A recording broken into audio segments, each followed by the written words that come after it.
1978 Ford Mustang King Cobra gets new air shocks. This is what was in the rear of the Mustang. These are the air shocks. Do you see what I see? That's right. 2 different brands of air shocks. So one significantly older than the other.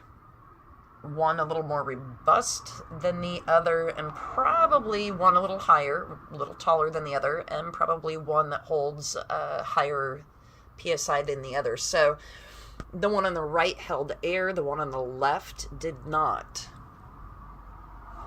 So I went to O'Reilly's and got myself some new air shocks. And I don't know why, but, you know, that's what I wanted to go with. So in order to get your shocks unmounted from your Mustang, this is the passenger side. It has three bolts that bolt up the housing. So, nope, this does not, this little end pin here does not fit up into the back of your Mustang. Actually, you cannot get to this from just opening the hatch. You have to unbolt 3 bolts. They're 9/16. Okay, and I will take you in underneath the rear of the car and show you where this mounts up. So, this air shock mounts on the passenger side from the front. And if you look up, you see where the housing fits. So 3 bolts on the passenger side housing, 4 bolts on the driver's side housing.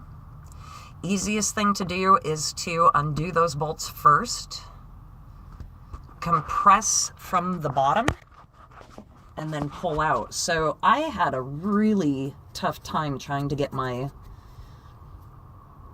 the rubber gasket off of this because they had filleted it, which means that they tightened it way too tight. And cracked all of the rubber housing. So when I put them back on, I will gently tighten them in because I never want to have to deal with that again. Yeah, that's it. New air shocks. Oh, and this is the air system. So currently I'm keeping the air tubing and fitting that was already there. So I'm going to change these little gizmos out. But he had a 3-way, 2 out, and then the pump inlet. Look at what comes with the new one. So the new one comes with a much different, not a whole lot different, but a little bit different of a setup. And it's a little disappointing. So whereas in the old system, this 3-way piece is an outlet, inlet. These are all inlet, outlet, but you cannot fill. This is not the fill. This little individual piece is the fill.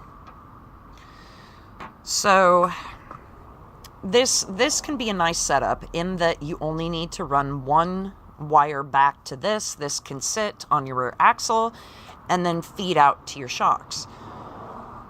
However, I kind of prefer it's easier and easier setup just to have the inlet directly inletted into this and totally delete this piece.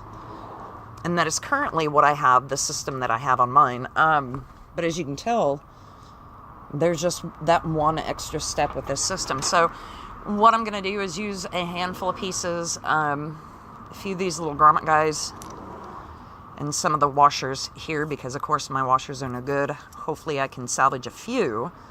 So that way I can keep a set just in case if I ever need to repair hose, replace hose.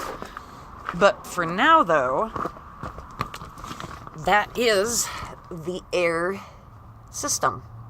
So little black guys are getting replaced.